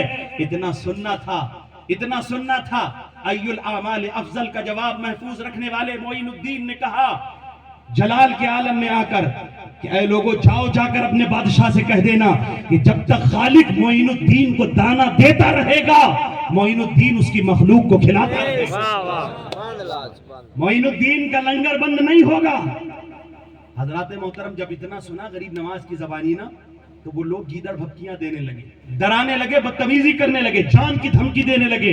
اتنا سننا تھا کہ عطائے رسول ہند الولی خواجہ معین الدین اجمیری حیدر کا شاعر کھڑے ہوئے سرکار غریب نواز رضی اللہ تعالیٰ کھڑے ہو کر اپنے مریدوں کی طرف متوجہ ہوئے، جلال کے عالم میں میرے خواجہ نے ارشاد فرمایا اے میرے مریدوں، اے لوگوں گواہ رہنا، اس سلطان بادشاہ پرتھوی راج کو میں نے زندہ پکڑ کر مسلمان حکمران کے حوالے کر دیا، اس بادشاہ کو زندہ پکڑ کر میں نے مسلمان حکمران کے حوالے کر دیا ہے۔ اور ادھر سلطان شہاب الدین غوری کا حال کیا، جان بچا کے بھاگا ہے۔ پٹی نہیں کھلی ہے، زخم ہرے ہیں، خون بہ رہا ہے، ابھی درد ہو رہا ہے۔ رات میں سویا خواب میں کیا دیکھتا ہے کہ ایک نورانی چہرے والا کہہ رہا ہے کہ آؤ ہندوستان میں فتح تمہارا انتظار کر رہی ہے، آؤ ہندوستان میں فتح تمہارا انتظار کر رہی ہے۔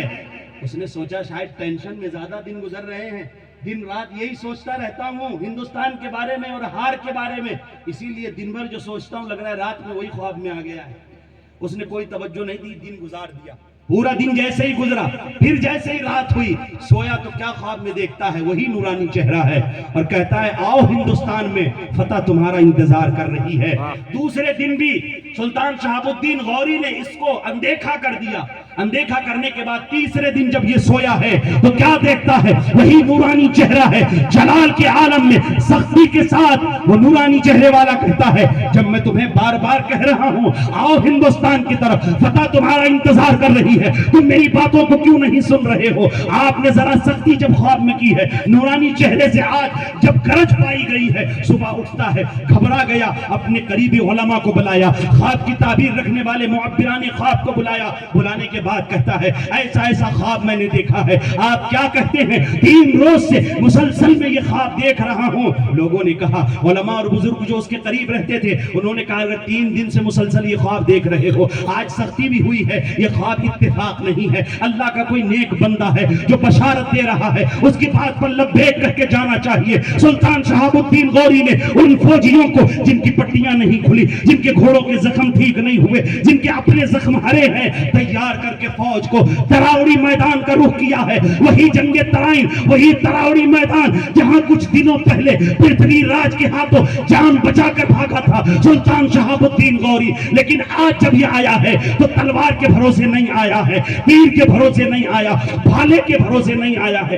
پہلے جب آیا تھا تیر و تلوار کے بھروسے آیا تھا، آج نبی کے وفادار غلام کے بھروسے آیا ہے۔ پہلے آیا تھا لاکھوں کی فوج لایا تھا، آج جب آیا ہے 40,000 کا لشکر ہے، 1,20,000 سے زیادہ پرتھوی راج چوہان کی فوج ہے، 40,000 کا لشکر لے کر جب سلطان شہاب الدین غوری تراوڑی کے میدان میں اترتے ہیں، چند گھنٹوں کے اندر خواجہ اجمیری کی دعاؤں کی برکت کا نتیجہ یہ تھا، چند گھنٹوں میں سلطان شہاب الدین کی فوج نے پرتھوی راج چوہان کی فوج پر فتح حاصل کر لی اور پرتھوی راج کو زندہ گرفتار کر لی۔ حضرات محترم، یہ اولیاء کرام کی بشارتیں ہیں، یہ ان کی مدد ہے، یہ ان کی دعاؤں کا اثر ہے۔ پیارے، اب پرتھوی راج پر فتح حاصل کرنے کے بعد سلطان شہاب الدین غوری آگے بڑھتا ہے، آگے بڑھتے ہوئے اجمیر سے جب گزرا تو کیا دیکھتا ہے اذان ہو رہی ہے۔ اس نے کہا یہاں اور اذان؟ لوگوں نے کہا ہاں یہاں اذان بھی ہوتی ہے، ایک دیوانہ ہے جو نماز بھی پڑھاتا ہے، یہاں اذان بھی ہوتی ہے، یہاں جماعت بھی ہوتی ہے۔ کہا اگر جماعت ہوتی ہے تو اس سے بڑھیا کیا چل کے جماعت سے نماز پڑھی جائے۔ اب سلطان شہاب الدین غوری جماعت سے نماز پڑھنے کے لیے جب حاضر ہوا، اللہ اکبر کہہ کے جماعت میں کھڑا ہو گیا۔ نماز جب امام نے پوری کی ہے، امام نے جب سلام پھیرا، سلطان شہاب الدین غوری نے جیسے ہی سلام پھیرا ہے، سلام پھیرنے کے بعد جیسے ہی امام کے چہرے کو دیکھتا ہے دوڑ کے قدم کو پکڑ لیتا ہے، اس لیے کہ یہ امام، یہ بزرگ کوئی عام بزرگ نہیں ہے بلکہ یہ وہی بزرگ ہے جو 3 دن سے لگاتار خواب میں آ رہا ہے اور کہہ رہا ہے آؤ ہندوستان فتح تمہارا انتظار کر رہی ہے، آؤ ہندوستان فتح تمہارا انتظار کر رہی ہے۔ سلطان شہاب الدین غوری نے غریب نواز کے قدموں کو پکڑتا ہے، قدموں کو پکڑ کے اپنے آپ کو غریب نواز کا مرید بھی کیا اور غریب نواز کی غلامی میں دے دیا۔ حضرات محترم، یہ اولیاء کرام کا کام ہے، یہ سرکار غریب نواز اور سرکار غوث پاک رضی اللہ تعالیٰ کی محنتیں ہیں۔ حضرات محترم، ان کا کام صرف تپیلے بانٹنا یا بریانیاں کھلانا، صرف حلوے بانٹنا نہیں تھا بلکہ تنظیم سازی کام تھا۔ امت کی فلاح کے لیے زندگیاں گزاری ہے، امت کے لیے قد و کاوش کر کے کام کو کیا ہے۔ حضرات محترم، اسی تکریت علاقے کا اور ترکستان کا جس کا میں نے وہی واقعہ بیان کیا کہ سرکار غوث پاک کے ہاتھ پہ لوگ مسلمان ہوئے اور اسی میں صلاح الدین کے والد بھی تھے۔ حضرات محترم، یہ وہی قبیلہ ہے جس نے ارطغرل الغازی کو پیدا کیا، یہ وہی قبیلہ ہے جس نے عثمان غازی کو پیدا کیا ہے، بڑے بڑوں کو پیدا کیا ہے، اور سرکار غوث پاک رضی اللہ تعالیٰ کا فیضان ہر ایک کے ساتھ نظر آتا ہے۔ حضرات محترم، لیکن بات یہ ہے کہ ہم نے مشن بھلا دیا اپنے بزرگوں کا، ہم نے طریقہ بلا دیا اپنے بزرگوں کا، ہم نے کام بلا دیا اپنے بزرگوں کا، ہم نے نعرہ تو یاد رکھا لیکن لوگوں نے، ہمارے اپنوں نے ہمارے بزرگوں کے کام کو بھلا دیا، ان کے مشن کو بھلا دیا۔ ہم دیگے کھلاتے ہیں، میں نے کہا یقیناً کھلانے چاہیے۔ ہم ان کے نام پر نیاز تو کرتے ہیں، یقیناً کرنا چاہیے۔ ہمارے لوگ عمرے بھی کرتے ہیں، کرنا چاہیے۔ جا کر عمرے پہ عمرے ہو رہے ہیں، پیارے میں بتاؤں آپ کو، لوگ عمرے پہ عمرہ کرتے ہیں، جا کر مدینے کی جالیاں چوم رہے ہیں اور رو رہے ہیں۔ مدینے کی جالی پکڑ کے روتے بھی ہیں، اور ہندوستان کے اندر جہالت کے کام بھی کرتے ہیں۔ مدینے کی جالی پکڑ کے رویا بھی جا رہا ہے، ہندوستان کے اندر ناچ بھی کیا جا رہا ہے۔ مدینے کی جالی پکڑ کے رو بھی رہے ہیں، اور چھتوں پر ڈشیں بھی لگی ہوئی ہیں، اور ٹی وی چینل بھی دیکھے جا رہے ہیں، ناچ گانے بھی کیے جا رہے ہیں۔ مدینے کی جالی پکڑ کے روتے بھی ہیں، غوث پاک کے دیکھ کھلاتے بھی ہیں، بیٹیاں بے پردہ بھی گھومتی ہیں۔ مدینہ کی جالی پکڑ کے روتے بھی ہیں، غریب نواز کی جالی پکڑ کے روتے بھی ہیں، لیکن دینی تعلیم کا کوئی مزاج نہیں ہے، گھروں کے اندر دینی ماحول نہیں ہے۔ میرے پیارے، ایسے کام جو ہم کرتے ہیں اور اس کے بعد گناہ بھی کرتے ہیں، ایسے لوگوں کے بارے میں شاعر نے کہا تھا، بڑے بد نصیب تھے ہم جو قرار تک نہ پہنچے، بڑے بد نصیب تھے ہم جو قرار تک نہ پہنچے، درے یار تک تو پہنچے، دلے یار تک تو پہنچے۔ حضرات محترم، شہزادے میرے ساتھ موجود ہیں یہاں پر، پوچھئے یہ قوم جب یقیناً محبتیں پیش کرتی ہے تو دل خوش ہوتا ہے کہ لوگوں کے دلوں میں محبت ہے، ادب ہے سیدوں کا، علماء کا، لیکن پیارے وہی دل دکھتا ہے جب سنتے ہیں امام صاحب سے کہ نمازی نہیں آتے، دل دکھتا ہے جب سنتے ہیں کہ مدرسے میں بچے نہیں آتے، دل دکھتا ہے جب سنتے ہیں کہ دینی تعلیم کے لیے بچوں کو بھیجا نہیں جاتا ہے۔ تو پیارے، آپ پیر صاحب کے قدموں تک تو پہنچے ہیں، دل پر آپ کا راج نہیں ہوا ہے، پیر صاحب کے دل پر دستک آپ کی نہیں ہوئی ہے۔ بڑے بد نصیب تھے ہم جو قرار تک نہ پہنچے، درے یار تک تو پہنچے، دلے یار تک نہ پہنچے۔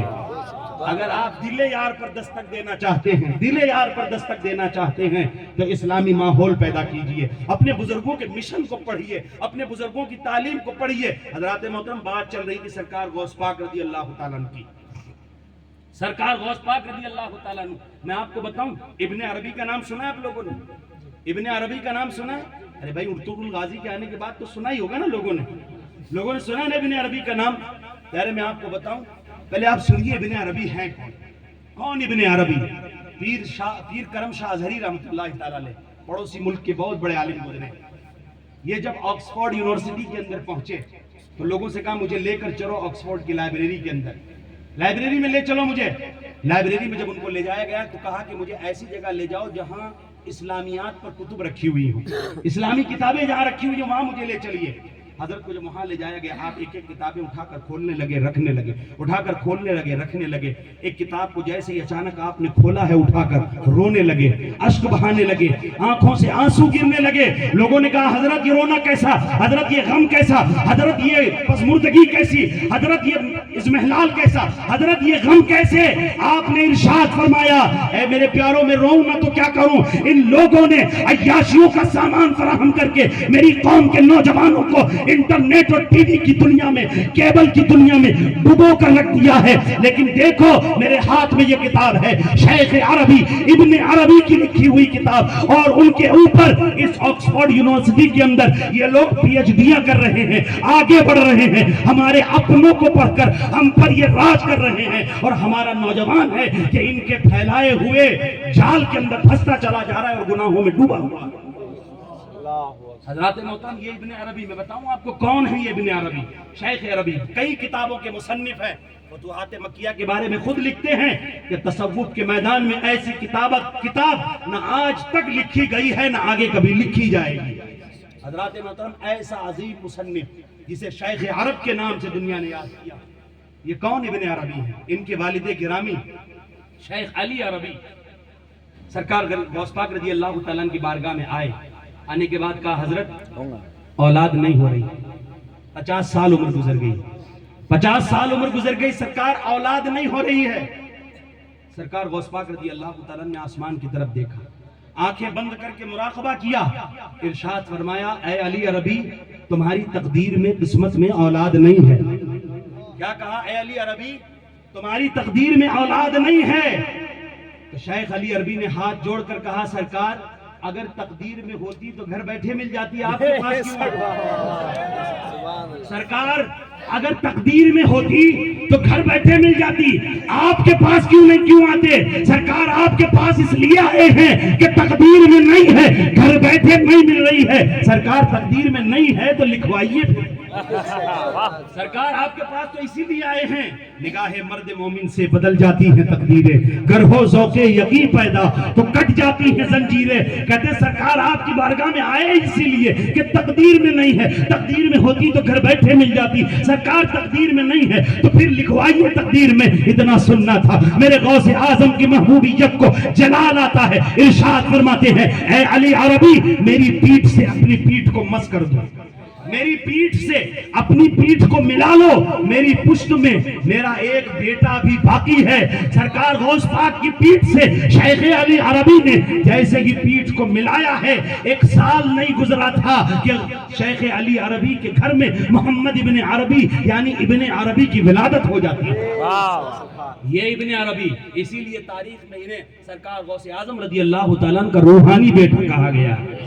سرکار غوث پاک رضی اللہ تعالیٰ کا روحانی بیٹا کہا گیا ہے۔ پیارے تو یہ پاور ہے، یہ پاور ہے سرکار غوث پاک رضی اللہ تعالیٰ کا۔ میرے غوث کا مرید اگر مشرق میں ہو، میرے غوث اگر مغرب میں ہو، اگر مرید پریشانی میں پھنس جائے تو میرے غوث کو اللہ نے وہ طاقت عطا فرمائی ہے کہ میرے غوث پاک وہیں سے اس کی مدد کر دیا کرتے ہیں۔ پیارے غوث پاک کے قدموں پہ قربان جائیے، نسبت غوثی کو مضبوطی سے تھام لیجئے، اس لیے کہ جو دلاسا کسی نے نہیں دیا وہ میرے غوث نے دیا ہے۔ میرے غوث پاک کہتے ہیں مریدی لا تخف اللہ ربی، مریدی لا تخف اللہ ربی اتانی رفعتا نلت المنالی۔ شاعر کہتا ہے مریدی لا تخف کہہ کر تسلی دی غلاموں کو، مریدی لا تخف کہہ کر تسلی دی غلاموں کو، حشر تک رہے بے خوف بندہ غوث اعظم کا۔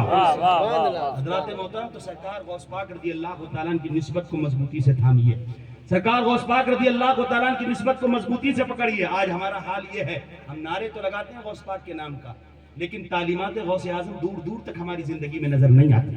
آپ کو میں بتاؤں مادرزاد ولی، پیدائشی ولی پیدا ہوتے ہی جیسے ہی تھوڑے دن گزرتے ہیں بسم اللہ خوانی کے لیے جب استاد کے سامنے بیٹھائے گئے تو آدھے سے زیادہ قرآن آپ نے پڑھ کے سنا دیا، آدھے سے زیادہ قرآن آپ نے پڑھ کے سنا دیا، لیکن اس کے باوجود علم دین حاصل کرنے کا معاملہ کیا ہے کہ جا کر علم دین حاصل کرتے ہیں، بھوکے پیاسے رہ کر علم دین حاصل کرتے ہیں۔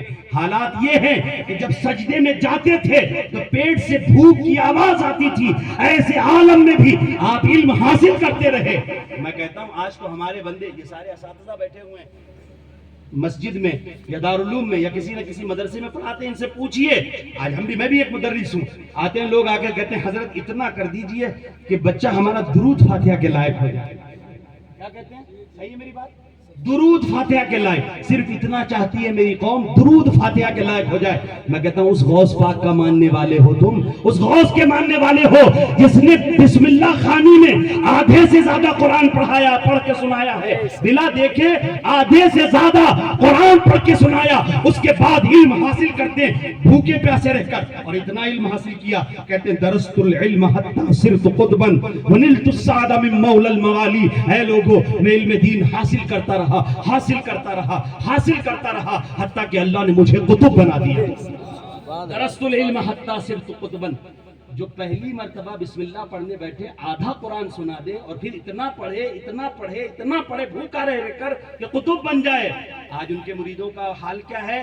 آ کے کہتے ہیں حضرت اتنا ہو جائے کہ بس درود فاتحہ کے لائق ہو جائے۔ جب آپ کے بچے درود فاتحہ کے لائق ہوں گے تو تفسیر کون پڑھے گا، حدیث کون پڑھے گا، غوث پاک کے مشن کو کون عام کرے گا، بنیت الطالبین کو کون سمجھے گا؟ آپ تو صرف درود فاتحہ پر رکے ہوئے ہیں۔ نہیں پیارے، اپنے بچوں کو محدث بنانے کی کوشش کرے، مفسر بنانے کی کوشش کرے، حافظ قرآن بنانے کی کوشش کرے۔ پیارے اس دلالت اور گمراہی کے دور کے اندر آپ اگر اپنے بچوں کے سینوں کو محفوظ رکھنا چاہتے ہو تو پیارے اپنے بچوں کو حافظ قرآن بنا دو، پورا نہ صحیح 10 پاروں کا، 10 پاروں کا نہ صحیح چند پاروں کا، چند سورتوں کا، ارے چند آیتوں ہی کا قرآن حافظ قرآن بنا دو۔ اپنے بچوں کے سینوں کو قرآن کے آیتوں کا جزدان بنا دو، اس لیے کہ آپ کو میں بتاؤں اگر کوئی چیز آپ کو محفوظ رکھنی ہو نا تو آپ پہلے برتن کی حفاظت کرتے ہیں۔ اگر کٹورے میں دودھ رکھا ہے تو صرف دودھ کی حفاظت کرتے ہیں یا کٹورے کی بھی حفاظت کرتے ہیں؟ اگر کٹورا ٹوٹ گیا، الٹ گیا تو دودھ بکھر جائے گا۔ اگر آپ نے پانی مٹکے میں بھرا اور مٹکے کی حفاظت نہیں کی، مٹکا پھوٹا تو پانی بھی گیا. آپ بہت مہنگا عطر لے کر آئے، لیکن اگر شیشے کی حفاظت نہیں کی تو عطر بکھر جائے گا، عطر خراب ہو جائے گا. معلوم ہوا اگر اندر رکھی ہوئی چیز کو محفوظ رکھنا ہے تو اس کے برتن کو بھی محفوظ رکھنا ہوگا. اللہ قرآن میں وعدہ کرتا ہے اِنَّا نَحْنُ نَزَّلْنَا الذِّكْرَ وَإِنَّا لَهُ لَحَافِظُونَ. اے لوگوں، قرآن کو ہم ہی نازل کرنے والے ہیں اور اس کی حفاظت ہم ہی کرنے والے ہیں. لوگوں، قرآن کی حفاظت کا ذمہ اللہ لے رہا ہے. اللہ قرآن کی حفاظت کا ذمہ لیتا ہے. آپ اپنے بچے کے سینے کو قرآن کا جزدان بنا دو، اللہ قرآن کی حفاظت کرے گا، آپ کے بچے کے سینے کی حفاظت ہو جائے گی. سبحان اللہ. نعرہ تکبیر، نعرہ رسالت، جشن غوث الورا. سبحان اللہ. بڑی تیزی کے ساتھ چند آخری باتیں میری سن لیجیے، اس لیے کہ وقت زیادہ ہو رہا ہے. پیارے غوث پاک کے مشن کو سمجھیے، مشن کو عام کیجئے، سرکار غوث پاک کی تعلیمات کو عام کیجئے. آج ہمارا معاملہ کیا ہے؟ ہم نام لگاتے ہیں، ہم غوث پاک کے دیوانے ہیں، غوث پاک سے محبت کرتے ہیں. آپ کو میں بتاؤں، چند باتیں میری سن لیجیے، اس کے بعد آپ کو آزادی ہے. حضرات محترم، محبت کا شیوا کیا ہوتا ہے؟ شیخ الحدیث صاحب بیٹھے ہیں.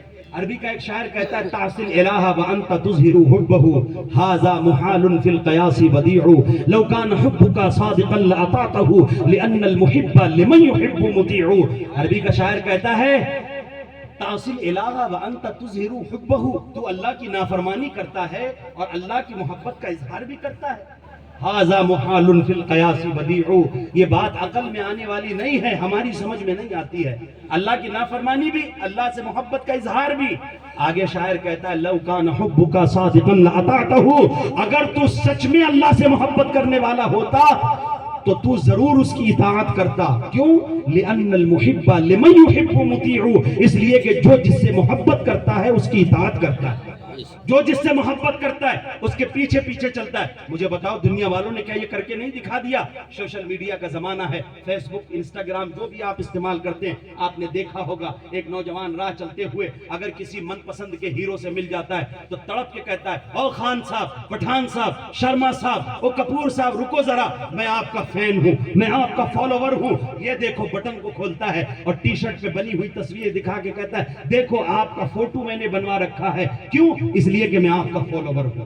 آستین چڑھا کے دکھاتا میں نے آپ کا نام گدوا رکھا ہے، نام کھدوا رکھا ہے اپنے ہاتھ پر. بڑی تکلیف ہوئی ہے، میں نے برداشت کیا. کیوں؟ اس لیے کہ میں آپ کا فالوور ہوں، اس لیے کہ میں آپ کا دیوانہ ہوں، محبت کرتا ہوں. اس کے بعد کہتا ہے میاں جی، او خان صاحب، پٹھان صاحب، کپور صاحب، شرما صاحب، میں آپ سے محبت کرتا ہوں، میں آپ کی ڈائٹ پلان بھی جانتا ہوں، آپ کیا کھاتے ہیں میں بھی وہی کھاتا ہوں، میں جانتا ہوں آپ جم میں کتنی دیر تک ورک آؤٹ کرتے ہیں، میں بھی اتنی دیر جم جاتا ہوں، کتنے دیر آپ الٹے لٹکے رہتے ہیں میں بھی لٹکا رہتا ہوں. مجھے آپ کی جنم کنڈلی معلوم ہے، کتنا اسٹرگل آپ نے کیا، کتنے دھکے آپ نے کھائے، کتنی فلمیں آپ کی فلوپ گئی، کتنی فلمیں آپ کی ہٹ گئی، کتنی بار جیل میں جا کے جوتے کھائے گئے، مجھے سب یاد ہے. آپ کی جنم کنڈلی مجھے معلوم ہے. کیوں؟ اس لیے کہ میں آپ کا فالوور ہوں، میں آپ کا فین ہوں. پیارے، جو فالوور ہوتا ہے، جو فین ہوتا ہے، وہ اپنے محبوب کو فالو کرتا ہے، پیچھے پیچھے چلتا ہے، اسی لیے اس کو فالوور کہا جاتا ہے. وہ اپنے محبوب کی جنم کنڈلی کو یاد کیے ہوئے ہے، ضرورت پڑنے پر دلیل بھی اس نے دی، سینے کے بٹن کھول کے تصویر دکھا دی، آستین چڑھا کر اس نے گدا ہوا نام دکھا دیا. میں کہتا ہوں ہم نے بھی تو دعویٰ کیا ہے ہم غوث پاک کے دیوانے ہیں، ہم نے بھی تو نعرہ لگایا ہے ہم خواجہ اعظم کے دیوانے ہیں، ہم بھی تو کہتے ہیں ہم حسین کے شہدائی ہیں، ہم رسول اللہ کے فدائی ہیں. میں کہتا ہوں اگر آج آپ کی ملاقات سرکار غوث اعظم سے ہو جائے، مجھے بتاؤ وہ تصویر یار جسے دکھا کر آپ دعویٰ کریں گے میں آپ کا چاہنے والا ہوں، آپ مجھے بتاؤ وہ تصویر یار جو آپ کے سینے میں موجود ہے، کہ غریب نواز سے ملاقات ہو تو آپ بھی سینہ چاک کر کے کہیں اے خواجہ ہم آپ کے دیوانے ہیں. آپ نے کہا ہم حسین کے شہدائی ہیں. میں کہتا ہوں دکھاؤ کردار حسینی کہاں ہے، پھر میں مانوں گا آپ محبت کرنے والے ہیں. آپ کہتے ہیں ہم رسول اللہ کے دیوانے ہیں. میں کہتا ہوں دکھاؤ لباس رسول تمہارے اوپر کہاں ہے. میں کہوں گا بتاؤ چہرہ تمہارا رسول کی طرح ہے کہ نہیں ہے، بتاؤ گھر کی تعلیمات اسلامی ہے کہ نہیں ہے، دکھاؤ مجھے اپنی بیٹیوں کے دوپٹے کہاں ہیں، وہ گلے میں ہیں یا سر پہ ہیں. میں کہوں گا گھر کا ماحول دکھاؤ، اپنے بچوں کی تربیت دکھاؤ، ارے بناؤ اپنا چہرہ ایسا. اس نے جب پا لیا اپنے محبوب کو، سینہ چیر کے دکھا دیا. آپ اگر قبر میں رسول اللہ سے ملاقات کریں گے، مجھے بتائیے کیا تیاری کی ہے کہ آپ اسے دکھا کے گئے سرکار ہم آپ کے دیوانے ہیں، سرکار ہم آپ کے نوکر ہیں، سرکار یہ دیکھو سجدوں کے انبار پیشانیوں میں ہیں، سرکار یہ آپ کی غلامی کا تمغہ لے کر ہم آئے ہیں، سرکار یہ دیکھو آپ کے جیسا چہرہ بنانے کی کوشش کی، آقا دیکھو تو صحیح آپ کے پسند کا لباس ہم نے پہنا ہے، سرکار میرے گھر کا ماحول دیکھو آپ کی سنتوں کے مطابق ہے، اگر یہ دلیلیں آپ نے پیدا کی ہے تو سلام ہے آپ کی خوش نصیبی کو، لیکن اگر بھول گئے بھٹک گئے ہیں تو یاد رکھیں یہ مومن کا شیوا ہے، قرآن کہتا ہے وَذَكِّرْ فَإِنَّ الذِّكْرَىٰ تَنفَعُ الْمُؤْمِنِينَ، نصیحت کرو کیونکہ نصیحت کرنا مومنوں کو فائدہ پہنچاتا ہے۔ میں تو ناصح نہیں ہوں، نصیحت کرنے کا دعویٰ بھی نہیں کرتا، آپ کا چھوٹا بھائی آپ سے یہ التجا کرتا ہے اپنے گھروں میں دینی ماحول پیدا کرے، نمازوں کی طرف اپنے سجدوں میں پیدا کرے، اپنے سینے میں قرآن کو جگہ دے، اپنے گھر میں دینی ماحول پیدا کرے، ایسا بنا لے اپنے آپ کو کہ کل تک جیسے معین الدین کو دیکھ کر دنیا مسلمان ہوتی تھی، آج یہ نہ سوچنا پڑے دیکھ کر یہ مسلمان ہے یا کوئی اور ہے، نہ نہ نہ نہ، کل تک جس طرح غوث غریب نواز کو دیکھ کر دنیا مسلمان ہوتی تھی، آج بھی آپ کے کردار کو دیکھ کر دنیا یہ کہنے پر مجبور ہو جائے کہ یہ دیکھو عطائے رسول کا دیوانہ جا رہا۔ نعرے تکبیر، نعرے رسالت، عظمت مصطفیٰ، جس نے غوث اعظم، واہ واہ بہت خوب، سبحان اللہ۔ حضرات محترم یہی راز ہے، یہی راز ہے، آپ غوث پاک کے پاور کو اٹھا کر دیکھ لیجئے، چاہے غریب نواز کی طاقت کو اٹھا کر دیکھیں، مجدد الفسانی کا پاور دیکھیں یا کسی بھی ولی کی زندگی میں جھانک کر دیکھیں، آپ کو یہی سمجھ میں آئے گا کہ محمد سے وفا تو نے تو ہم تیرے ہیں، یہ جہاں چیز ہے کیا لوح و قلم تیرے ہیں۔ پاور جو آپ کو ملے گا، لوح و قلم پر جو دسترس ملے گی آپ کو، وہ رسول اللہ کی غلامی سے ملے گی۔ محمد کی محبت دین حق کی شرط اول ہے، اسی میں ہے اگر خامی تو سب کچھ نامکمل ہے۔ مجھ سے پہلے ناظم صاحب سے آپ نے عشق کے حوالے سے بہت کچھ سنا، بالکل عشق کے حوالے سے بہت کچھ سنا آپ نے، مگر پیارے میں آپ کو بتاؤں یہ عشق ایسا لفظ ہے، اتنا بازاری کر دیا لوگوں نے اس کو، حضرت اتنا رسوا ہو گیا ہے یہ۔ جاوید اختر نام کا ایک شاعر ہے، وہ کہتا ہے عشق بے گھر کرے، عشق بے در کرے، عشق کا سچ ہے کوئی ٹھکانہ نہیں، کل تک ہم ٹھکانے کے تھے آدمی، آپ سے مل کے کیسے ٹھکانے لگے۔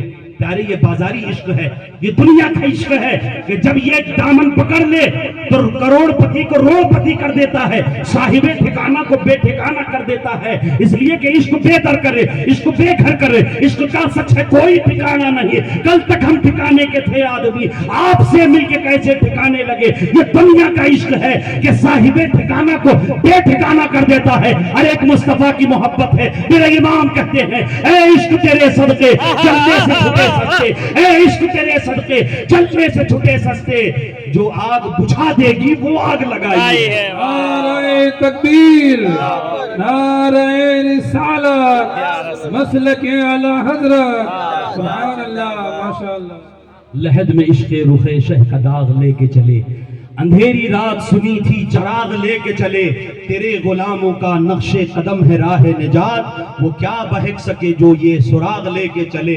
ہمیں کرنی ہے شہنشاہ بطحا کی رضا جوئی، وہ اپنے ہو گئے تو رحمت پروردگار اپنی، طریقہ مصطفیٰ کو چھوڑنا ہے وجہ بربادی، اسی سے قوم دنیا میں ہوئی بے اقتدار اپنی۔ استغفر اللہ ربی من کل ذنب واتوب الیہ۔ السلام علیکم ورحمۃ اللہ وبرکاتہ۔